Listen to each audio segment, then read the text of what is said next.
Ready to rock it? Yep. Equity mate. I will say this about investing. Everything you do learn is cumulative. What I learned at 20 is useful. Equity. Welcome back to another episode of Equity Mates, or should I say, hey, welcome to another episode. Keep it in, keep it going. Or should I say, hey, welcome to another episode of Equity Mates, the podcast that's the graffiti on the Wall Street walls. We're here to disrupt your notions about investing just like a stencil on a blank canvas. Now, I'm here with my Equity Mates buddy, Ren, who has nailed my introduction personas to date. This one is a little trickier. Yeah. So you're going for an graffiti artist vibe, obviously. Yes. I mean, you may have just gone more of a general artist vibe, and that's going to trip me up. No. This isn't my guess, but I'm just going to talk through my thinking. Okay. My first thought was Mark Echo, from the clothing line Echo, who was a graffiti artist. Okay. One of the greatest outrages of my childhood was that Mark Echo's Proving Ground video game, where you were a graffiti artist, was banned in Australia, and yet all the GTAs were allowed into Australia, where you could rob banks and hijack cars and all that stuff. How graffiti was banned but GTA wasn't, we'll never know. Okay. But I don't think you would have gone that niche. I'm going to say, are you Banksy? Very good. Very good. Yes. Banksy, the anonymous graffiti. No, he got unmasked. Really? Well, he's being sued and... For graffiti? No, I'm not sure what for. Oh, there's a lawsuit and someone has been named and they think that it's a lawsuit related to Banksy. So let me find the name because... Well, while you find the name, I'll set up the episode. Great. So it's a case of libel filed in the UK High Court. Andrew Gallagher is the person's name. Who's suing? No, who is being sued. Okay. And the claim is that he is Banksy, I believe. All right. Well, I'm just skimming this article, but anyway, do your own research. That's not investing advice. We've got a great episode lined up today. Each year we are fortunate enough to get some of the amazing fund managers who... Oh, sorry. The Gallagher is the guy suing. The person named was Robin Gunningham, I think. Sounds fake. Honestly, I need to read this whole thing. Anyway, Ren, as I said, we're in for a treat today because each year we get the opportunity to speak to some of the amazing fund managers that donate their time towards the Sohn Hearts and Minds Investment Conference. Now, the Sohn Hearts and Minds Investment Conference is an annual investment conference by the Hearts and Minds Investments Limited, where they get fund managers to come and pitch their highest conviction stock.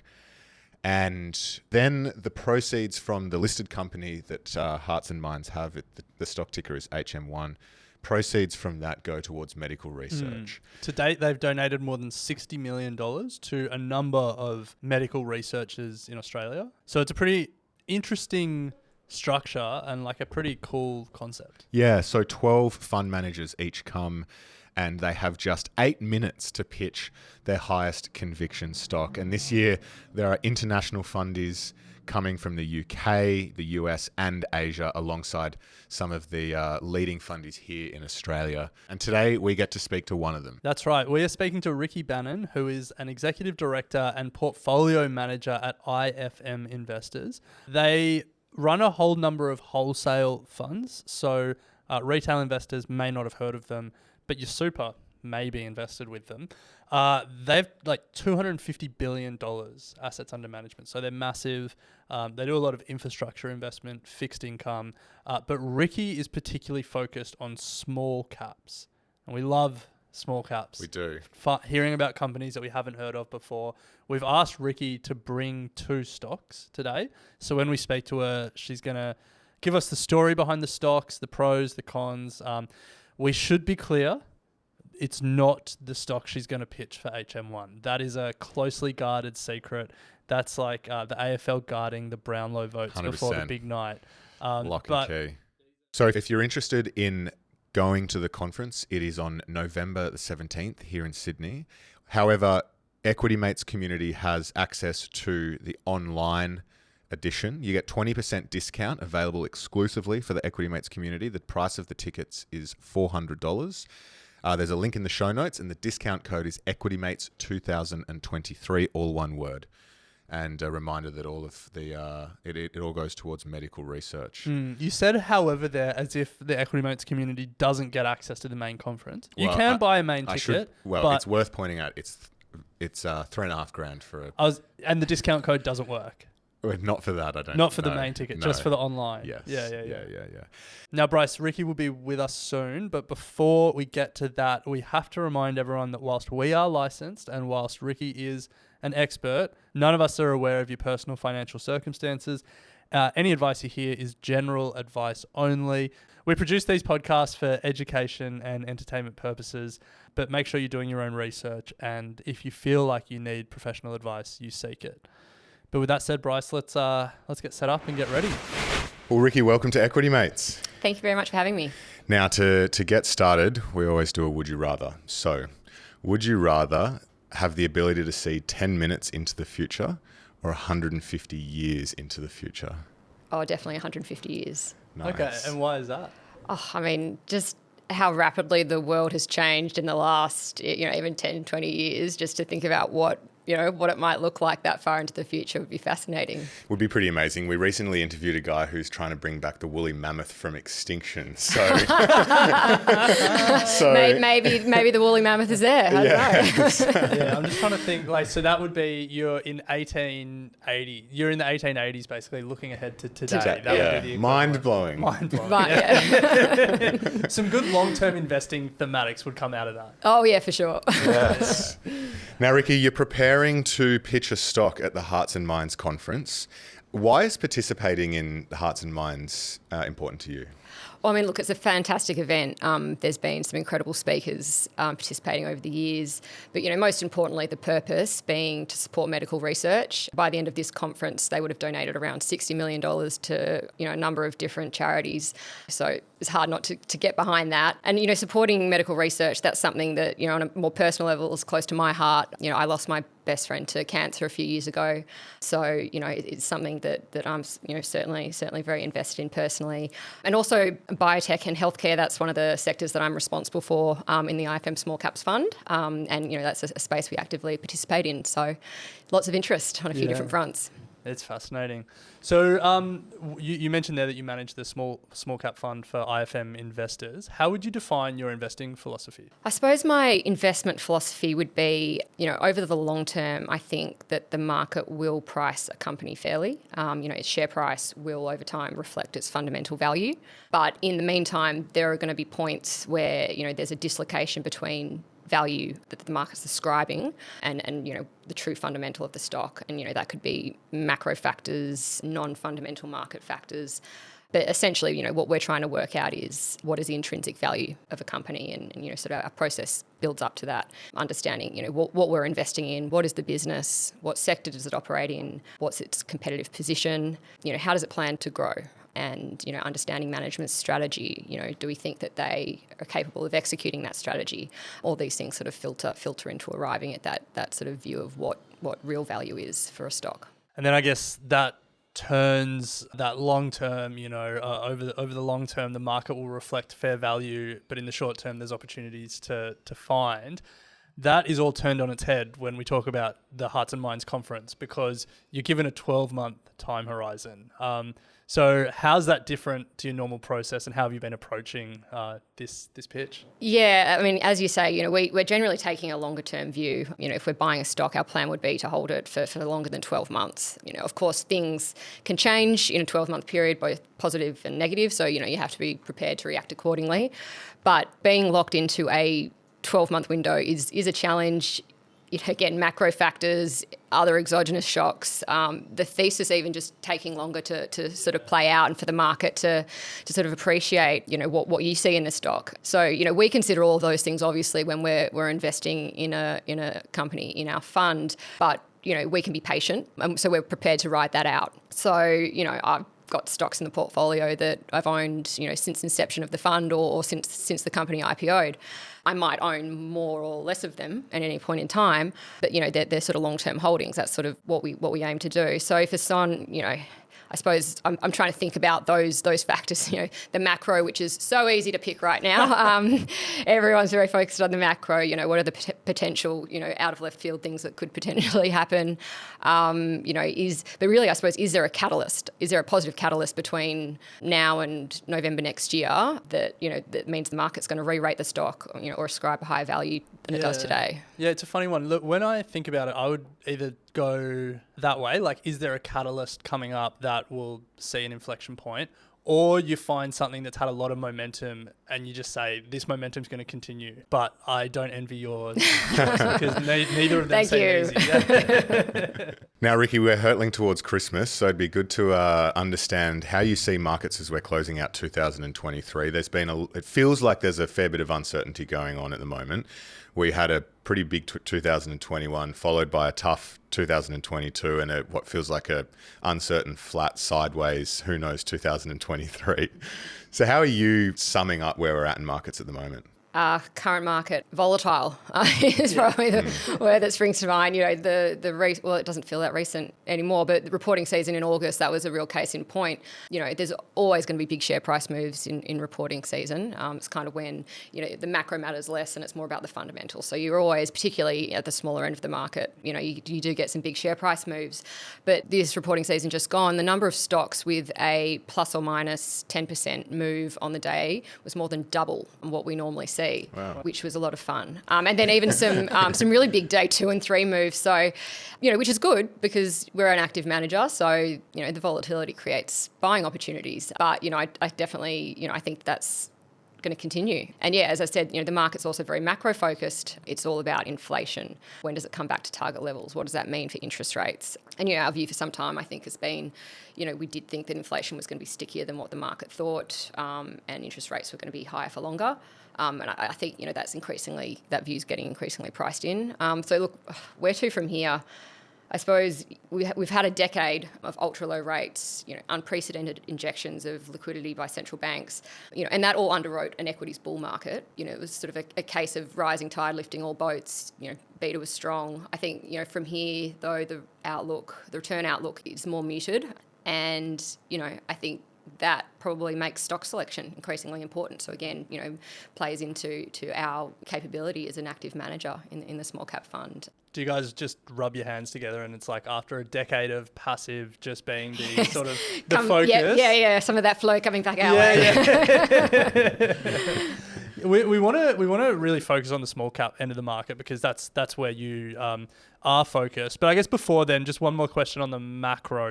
Like the cost of living, inflation, interest rates, as you said, they've really been the story of 2023. It feels like the broader economy has held up okay, and there were some warning signs from retailers this reporting season that maybe this financial year's started a bit flat.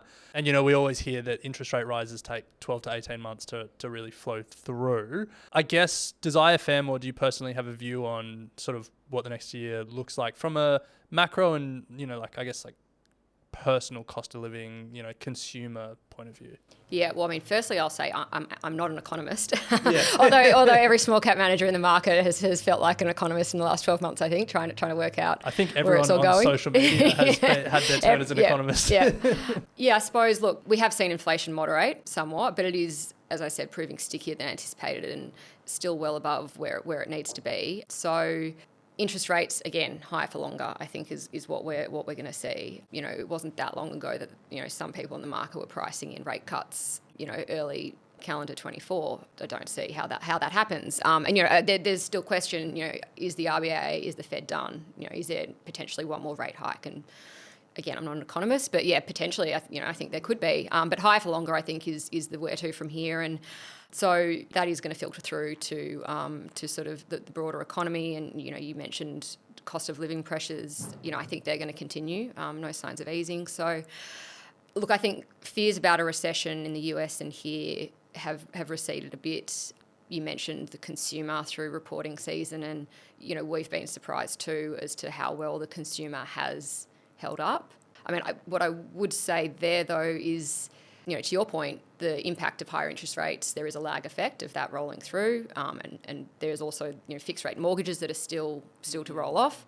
But it does feel like it's going to get tougher for the consumer. And you are hearing that from retailers, and it is softening. So, but I suppose the question is, to what extent is that priced in to retail stocks? So a lot of the community listening at the moment have been, well, passively investing and riding the bull market, but the smaller part of the market has been whacked a lot harder than sort of the top end. So for those that are thinking, well, maybe now's a good time to think about small caps, what advice do you have to sort of early stage investors when it comes to thinking about small caps in their portfolio at the moment? Yeah. I mean, as you say, it's been pretty brutal. Small caps has underperformed large caps, this year, or really for the best part of the last 2 years.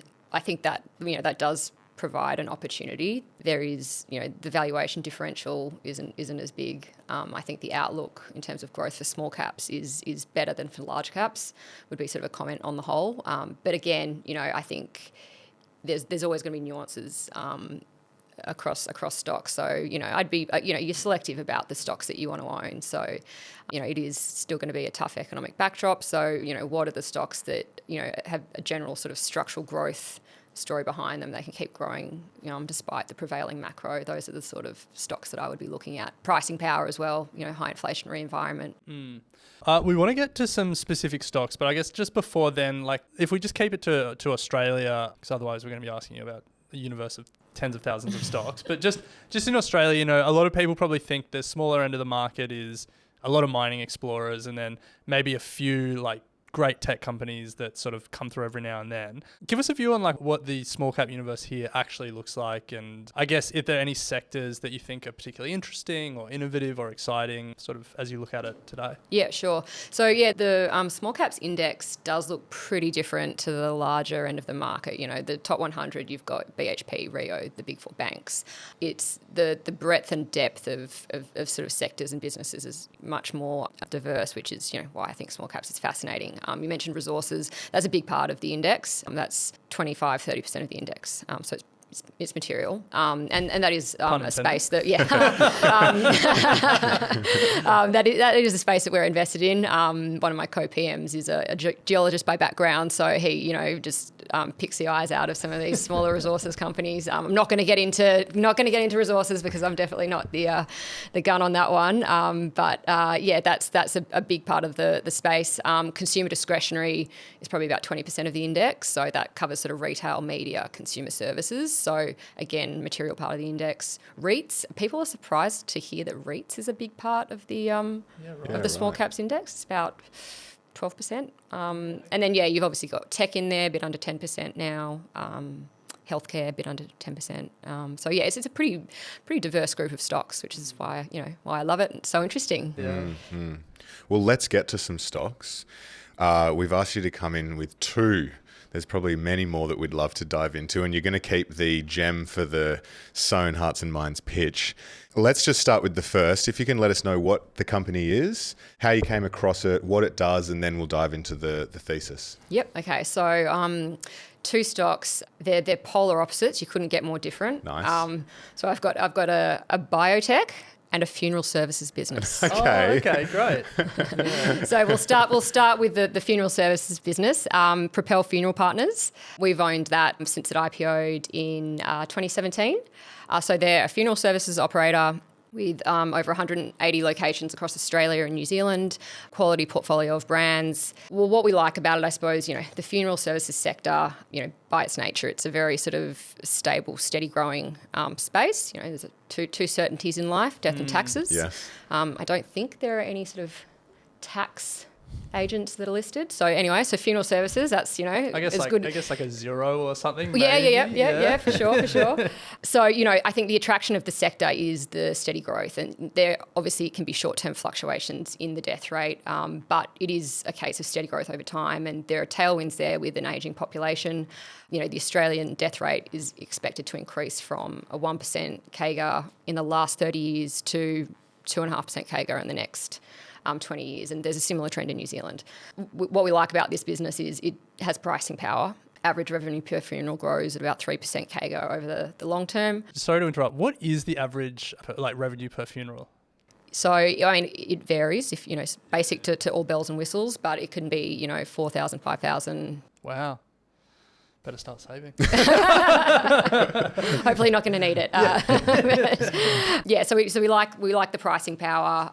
So you've got volume growth that should over the long term be 2.5%. On top of that, you've got price growth averaging about 3%. So that's a good underlying organic growth story right there. The funeral industry in Australia and New Zealand is very fragmented. These guys have started from one location and have done a series of acquisitions over their life to now have about 8% market share. So still very small market share. Then you've got InvoCare. I was going to ask because I feel like most people have dabbled or at least looked at InvoCare at some point. Yes. Look, it's been if you're a small cap manager that invested, way back in the day, that's it's been a great investment. So, they've got a bit over 20% market share, and then it's just a bunch of just small operators. Yeah, single mum and dad operators. Really? So there's a big opportunity there for Propel to come in and to acquire, and they've been very active. They've deployed, I think it's about $270 million of capital since they IPO'd on acquisitions, and they've got a great track record. They're disciplined, they're patient, they don't overpay, they're acquiring quality businesses and integrating them into the network.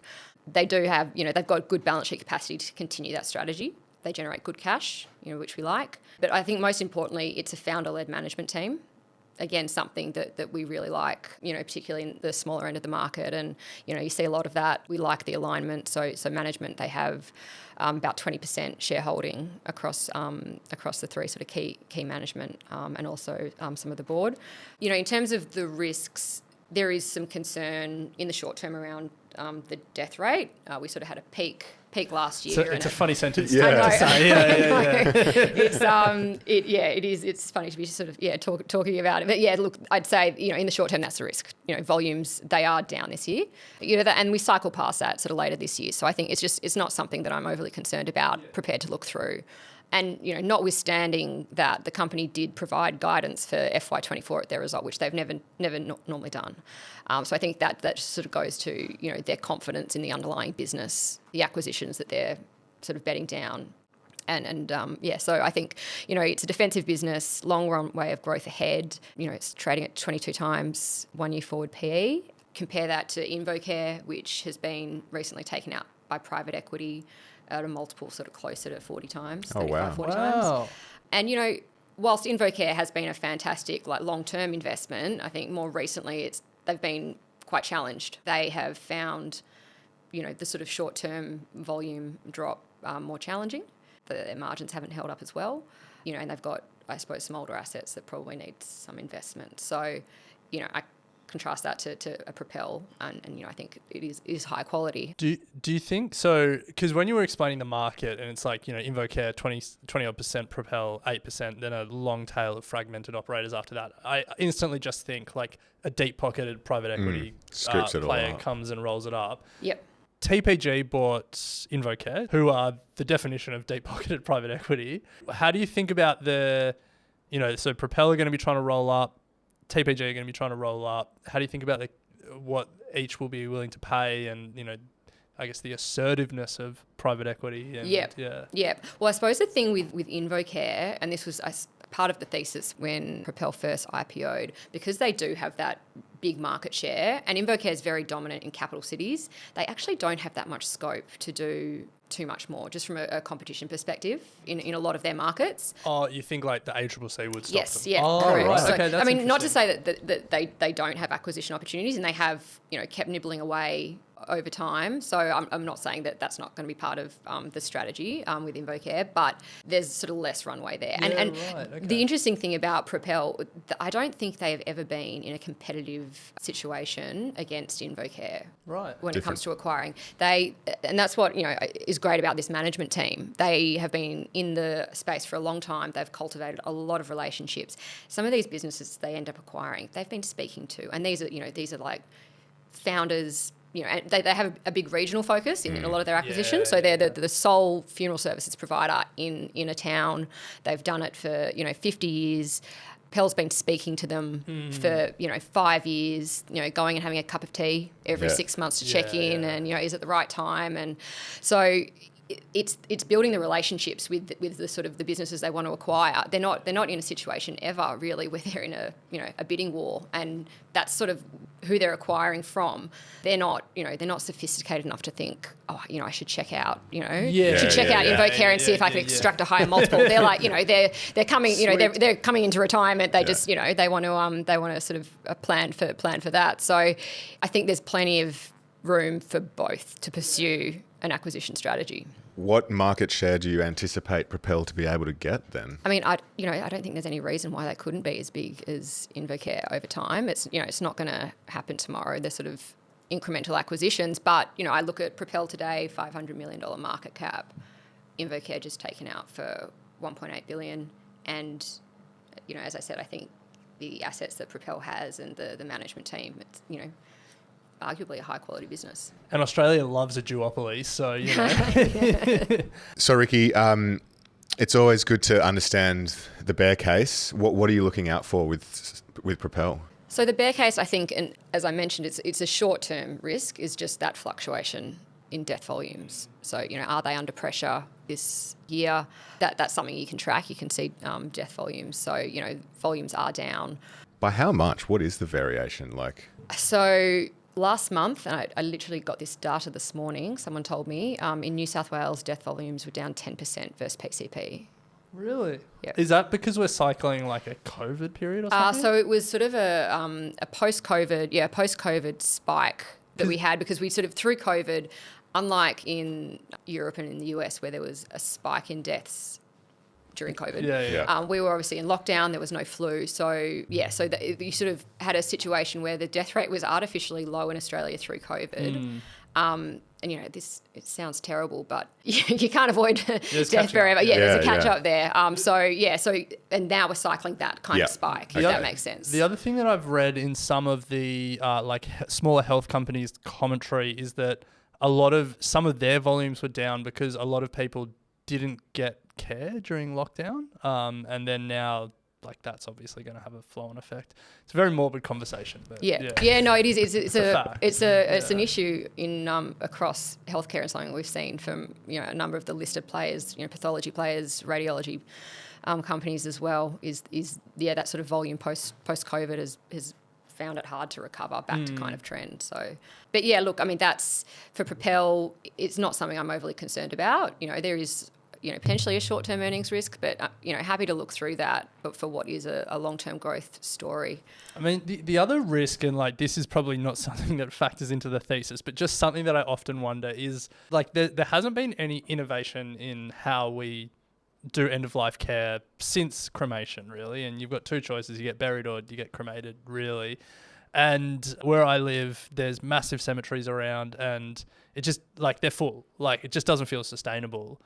It feels like there's at some point something's going to have to change in that space. Yep. I don't know what that is, and I don't know who does it, but it's not really a question. It's more just something to think about. I mean, thinking about longer term thematics, and you asked before what the average cost of a funeral is, and it's not a small amount of money. In some markets, people will say, look, there's a trend to sort of lower cost funerals. People don't need the big ceremony and all the bells and whistles.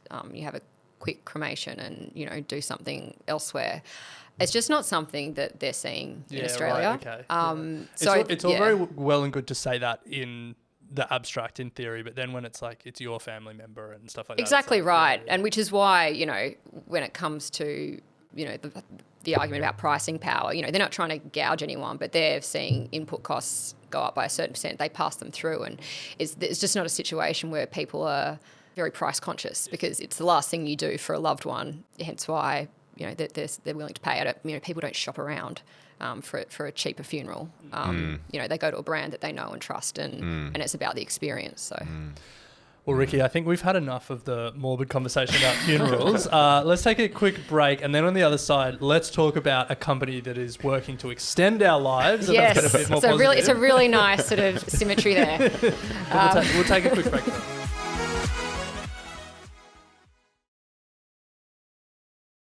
Welcome back to Equity Mates. We're speaking to Rikki Bannan, an Executive Director and Portfolio Manager at IFM Investors.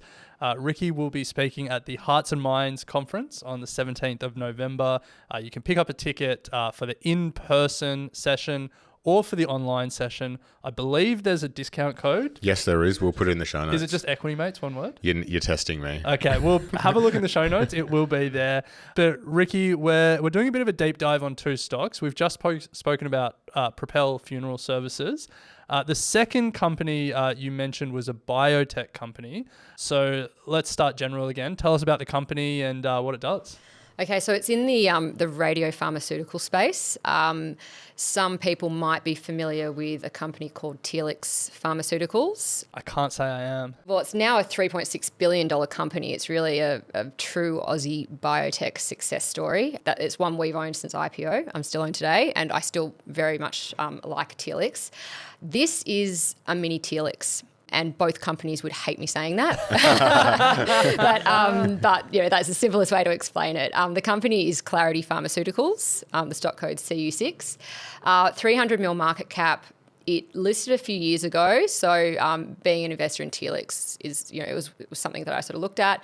We bought a position a bit earlier this year. So maybe stepping back, what is radiopharmaceuticals?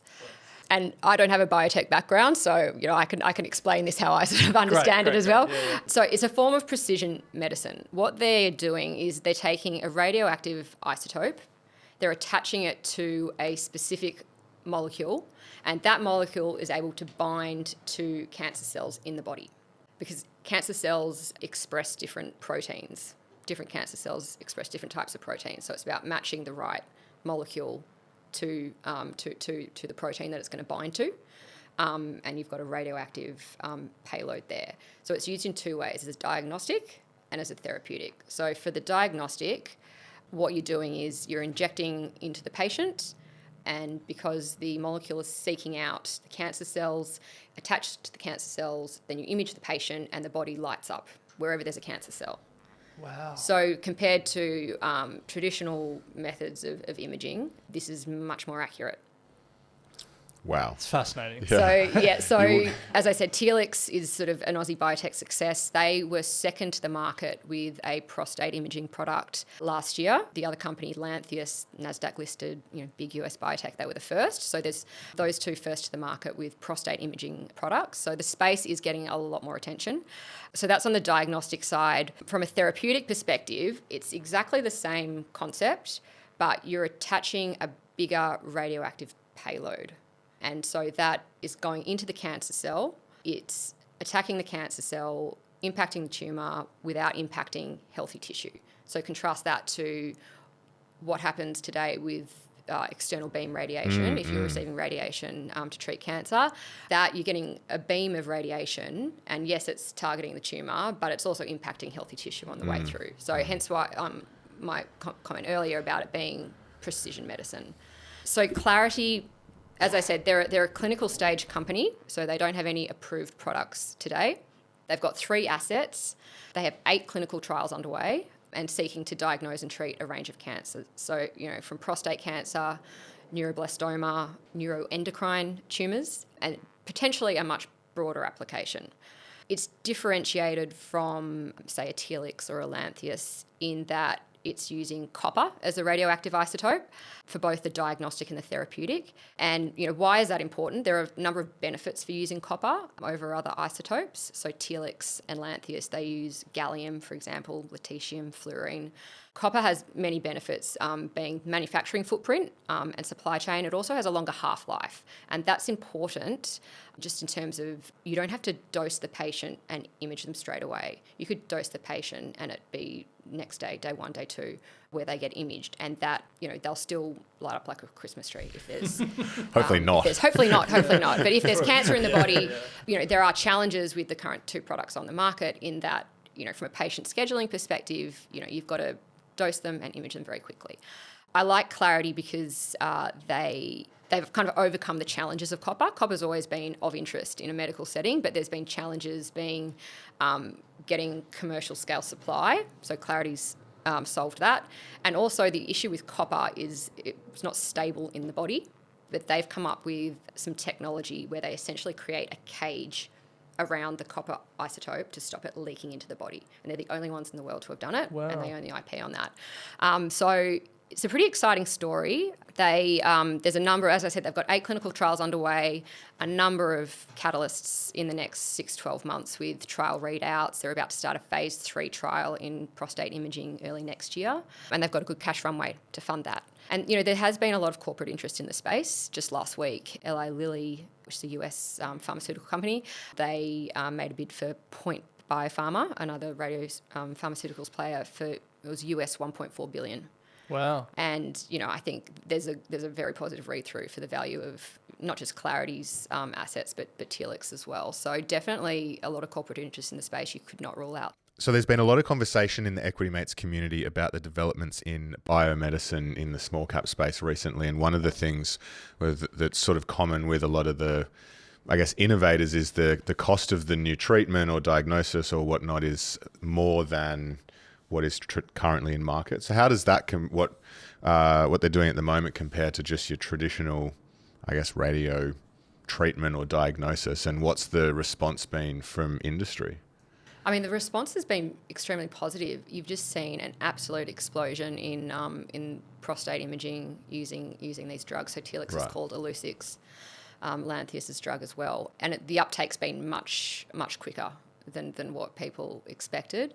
There is a cost associated with that. Obviously, these drugs aren't cheap. But on the flip side, if you're catching the cancer earlier, if you're able to identify lesions that traditional imaging wouldn't have, then there is a cost sort of argument down the line.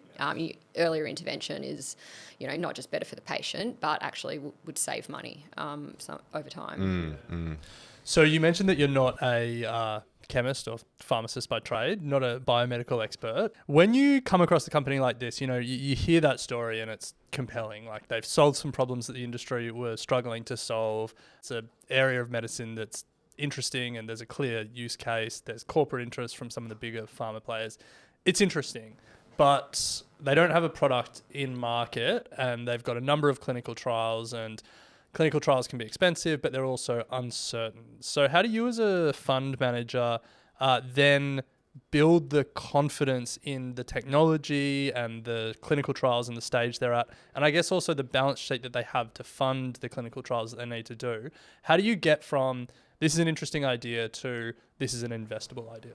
Yeah, it's a really tricky one. I suppose I would always be hesitant to get involved at too early a stage. So, that phase 1 stage where it's really just sort of in animals, no human trials, etc.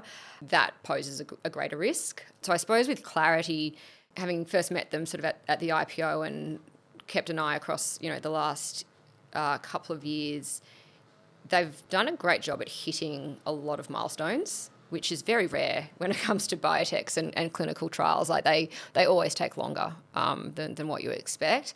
I think they've done a really good job of hitting all the milestones that they've said. They've had, it's still early-ish stage. They're sort of, phase 1 for some assets, phase 2 for others. They are about to commence a phase 3 early next year. But there's been some really encouraging data coming out of their trials, both on the diagnostic side and the therapeutic side. So that gives me some comfort. I guess the way I think about investing in a biotech, though, I own a lot more of Propel than I do of Clarity. So, when it comes to when I think about portfolio construction, I have a much smaller weight in something like this, given it is inherently risky. You can have all the confidence in the world that the drug is going to work for whatever reason, but it is a very binary outcome at the end of the day. So, so I suppose from a portfolio construction perspective, I'm happy to take some risk, but it's a much smaller position in my fund than, Propel. And so then what's the bear case? Like, what are the red flags that you look out for as these type of companies progress through that period of clinical trial and then coming to market? Yeah, so, I mean, the biggest one is that they have a data readout that, they fail to meet a primary endpoint in one of their clinical trials. That's the single biggest risk. Clarity does, as I said, have 3 different assets. So it's not a case of all their eggs are in one basket.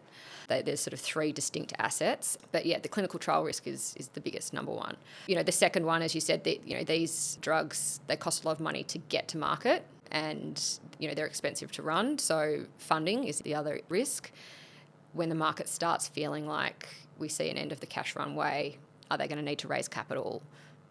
That can often put pressure on a share price. So that would be, that's the other sort of concern.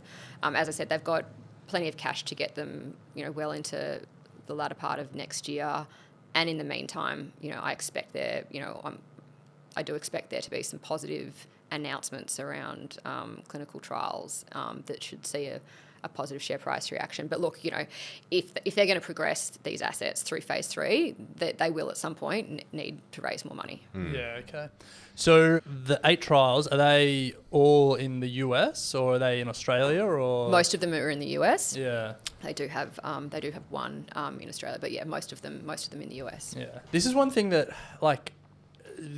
internationalizing medical trials would save a lot of companies a lot of money and probably speed a lot of drugs to market. Yeah, Anyway, but the US, the FDA likes to see trials in US patients, and then equally, a drug could be approved in the US, but then the company will need to run a different clinical trial in European patients or Japanese patients. It just, regulators have sort of different ways of looking at these things and requirements. So, we've spoken about long-term investing a few times. If this company is able to execute through the trial phases and everything, what does it look like in 10 years? Does it just look like an operating subsidiary of Eli Lilly? Or that's the dream. That's the dream. Yeah, as I said, you've got Telix there with 3.6 billion of market cap, phenomenal company. And, it's amazing to have a success story like that in the Australian listed market, because it does feel like it's been an easier space to avoid, with some of the the likes of a Mesoblast, etc. Over the years. So yeah, I mean that's the dream, either that they they have great results out of their clinical trials, they raise enough money to commercialise it themselves, or big US pharma comes knocking and takes it out for a valuation much higher than it is today. So, yeah, it's sort of one of those things. It's if it works, it's a multi-bagger. If it doesn't, it's a bit more of a binary outcome. It is. Hence why you think carefully about how much you'd be investing into a stock like that versus something that's more stable and long-term sort of value creation story like a Propel. Yeah. It's just taking it out of just one particular company. I just remember when we were at uni and stuff, we would hear about all these new cutting edge cancer treatments that were coming. You'd see articles in The Economist and stuff like that. You'd be like, this is cool. But the investment, the companies just weren't really there. Sort of fast forward 10 years and it's now the companies are starting to be there.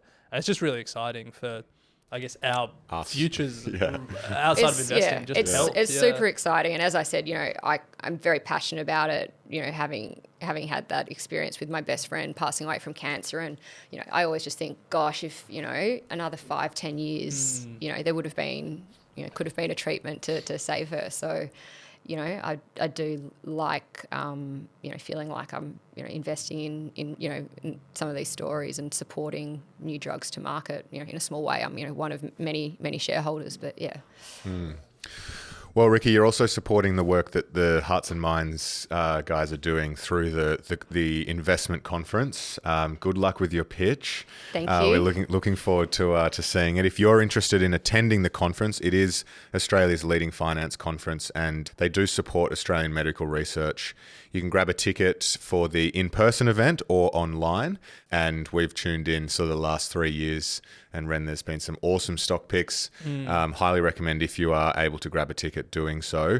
Information will be in the show notes for our discount code for the online and also for buying tickets in person. And we should say, if you want to learn more about the impact that Hearts and Minds are making and where the money is going and what the medical researchers are doing with it, Hearts and Minds actually have a podcast that they've just launched where they speak to some of the fund managers and to some of the scientists. So if you search Hearts and Minds, wherever you're listening to this podcast, you'll find it. But that'll give you more color on what they're doing. Yeah. Well, Rikki, it's been an absolute pleasure. Thank you so much for your time, and looking forward to seeing you at the conference. Great. Thanks for having me. You have been listening to an Equity Mates Media production. In the spirit of reconciliation, Equity Mates Media acknowledges the traditional custodians of country throughout Australia and their connections to land, sea and community. We pay our respects to their elders past and present and extend that respect to all Aboriginal and Torres Strait Islander peoples today. This podcast is intended for education and entertainment purposes. Any advice is general advice only and has not taken into account your personal financial circumstances, needs, or objectives. Before acting on general advice, you should consider if it is relevant to your needs and read the relevant product disclosure statement. And if you're unsure, please speak to a financial professional. The hosts of this podcast and their guests may have positions in the companies mentioned. Equity Mates Media operates under an Australian Financial Services Licence 540697.